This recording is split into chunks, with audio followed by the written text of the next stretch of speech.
Hi everyone, welcome to Mobility Monday Part 1. So this is a series of mobility videos for you, focusing on different joints within the body. So the first one today is going to be about our hips. So often I see this in my clients and students, tight hips, weak hips, lower back pain, weak glutes, knee pains, and often it's because of our hips. And the hips like to be taken through the various different ranges of motion, which we often don't do in today's lifestyles. So we're often sat down for long periods of time in hip flexion, but it's weak flexion, and then we don't take the joints in a strengthened movement through the various other ways. So our internal and external rotation, our abduction and adduction. And so today I'm just going to give you a little sequence for you to do in the morning. You can do it before you train, after you train, and just include this in part of your daily practice. So what we want to do is we want to work within the different ranges actively. So then we utilize the joint in the range that's available to the joint, rather than just passively stretching. So let's start with some controlled movement, controlled articulations of the hip. So coming into your 4-point kneeling position, so just making sure that the knees are underneath the hips and the wrists are underneath the shoulders. So with the fingers nice and wide, and from here we're going to lift the left knee up, bring the left knee forward slightly, keep the stomach drawing in, try to avoid hyperextending through the lower back. Then opening this left leg out to the side, imagine you're like a peeing dog. Take the knee all the way behind you and then circling it back down towards the right. Good, 2 more like that. So with these articulations through the joint, you can do them as many times as you want. So you can do them once every morning, either way. So that's the third one. Now we're going to reverse. So take the leg behind, coming to our hip extension. Open that knee out as we bring that left knee towards the left elbow and draw it back down to the right knee. 2 more like that. So we're just taking the joint through its full range of motion. Good. You might feel some clicking, some popping going on. Once you've done 3, release that down. Taking it to the other side. So right knee lifts, keep the tummy drawing in, bring the right knee forwards, opening it up to the side. Good, and then drawing it back down. So try to keep the stomach as active as you can, so that you can then, reduce the movement through the lumbar spine. Good, once you've done 3 one way, changing it, so reversing the opposite direction. Keep that tummy drawing in. Good. Just noticing how the different sides feel as well. Often we feel more movement and openness, so my right hip is doing a little bit of clicking there. Okay, so once you've done that, releasing the leg down and just give the hips a really gentle sway side to side. Okay, so we're going to start in our 90-90 pose. So starting with the right leg in front. So the right hip is coming into external rotation, left hip in internal rotation. So although the pose is called 90-90, it's not about forcing the body into these shapes. It's about feeling the body, working with the body, working with your limitations, especially if you've got knee injuries, hip issues going on, just listening to the body. So first of all, we want to get our body weight fairly central over both hips. And then what we're going to do is literally hinge forward, squeeze the tummy, try to avoid hyperextending through the lower back, folding over this right hip in our external rotation. So here you can play around with moving the body to the left, to the right, wherever you're feeling it, and then just think about softening here, but find a little bit of activation through the glutes, the right glute in particular, and the inner thigh. So we're nice and active here, we're not just hanging out, okay? We want to be active through the body. Nice. So you can hold this for 30 seconds to 2 minutes, working with what feels good for your body depending on your time. But the more you do it, and especially active, the adaptations we will make within that joint, making a stronger joint. Therefore, the nervous system makes the adaptations to know that that new range of motion is a safe place to be, okay? So from here, squeezing yourself up, bring the hands behind you, and we're going to squeeze this left glute, squeeze the inner thigh, press the left heel down, suck the tummy in, and we're going to slowly take this left hip, opening it into external rotation. Good, so both hips are open. Bring the hips away from the midline of the body. So squeeze the glutes, squeeze the hips, our bear pose here. Good, and then with control, start to lower this left leg down as we draw the right knee into internal rotation. Good, and then we're going to find the pose to this left hand side. So again, finding the position that's comfortable for you, listening to your hips, your knees, you might need to draw the right heel closer, and then we're simply going to find that centre of balance, hinge forwards and folding over this left hip.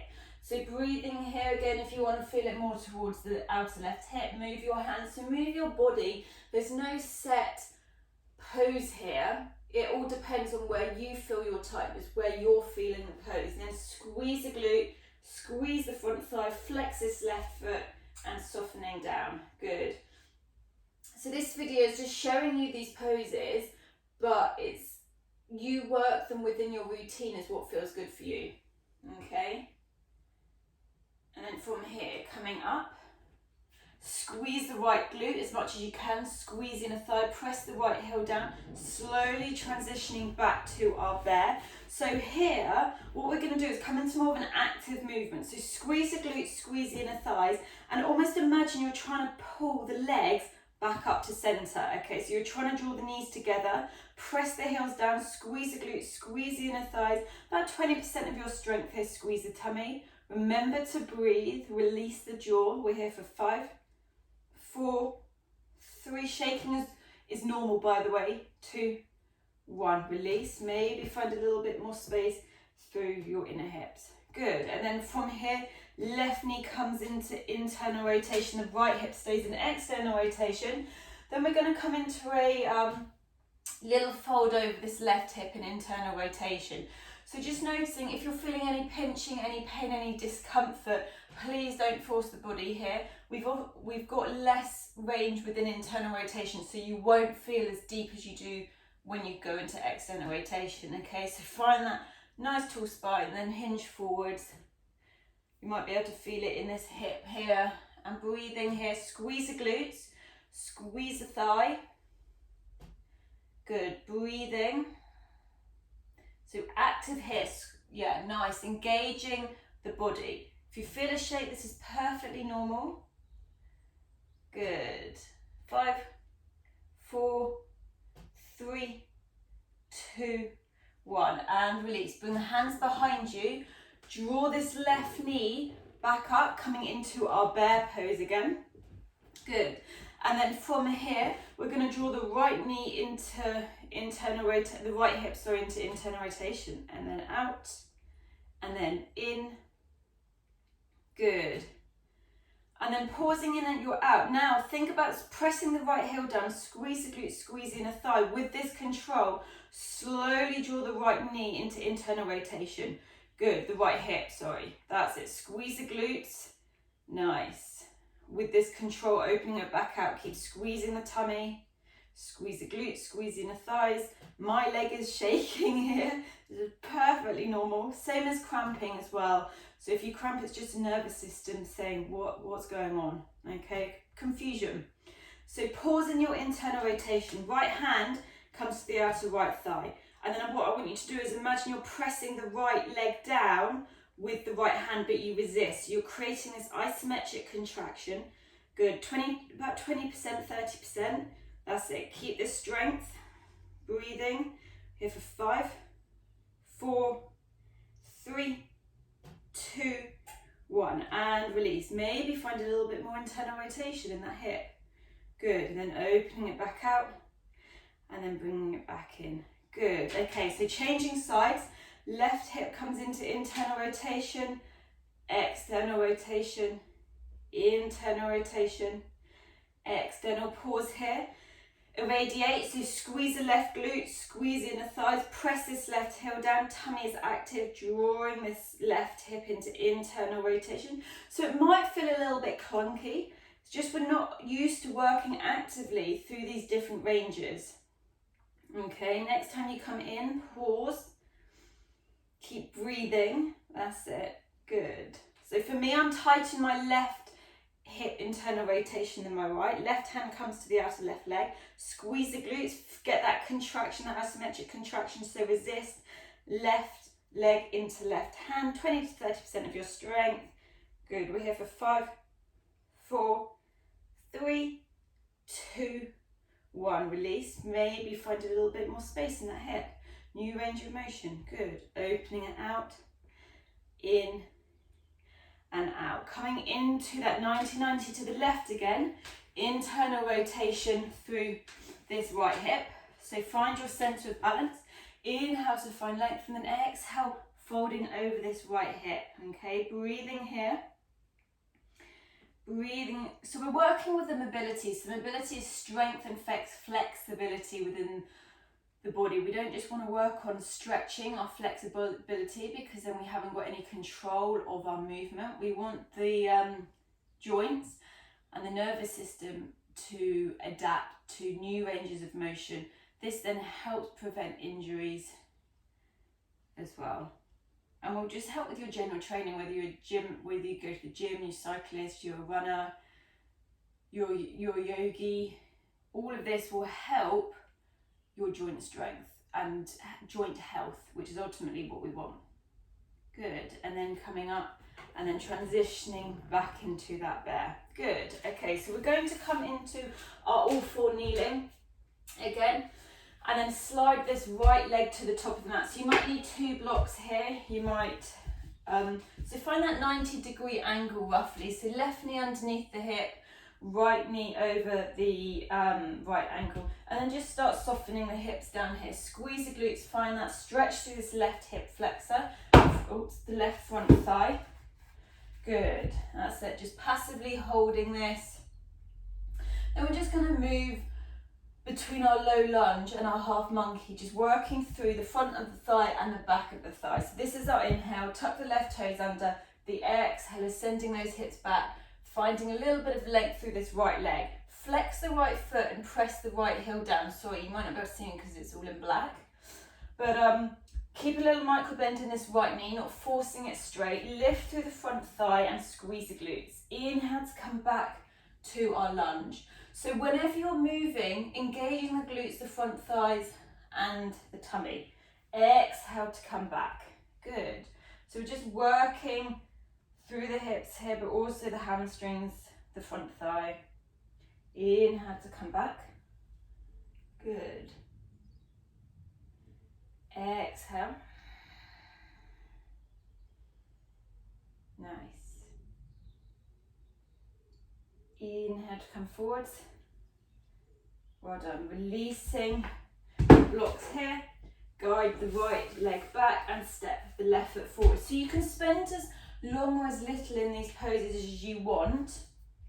Okay, so left knee over the ankle. Squeeze the glutes. Good. Inhale here.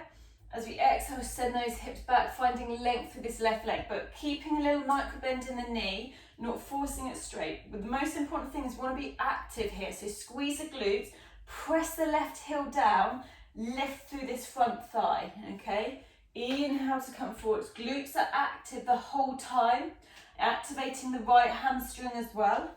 Exhale to come back. Good. So we're using control as we move rather than just moving. We're having that mind-body connection and awareness.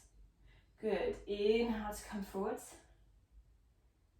Nice. Exhale to come back. Good.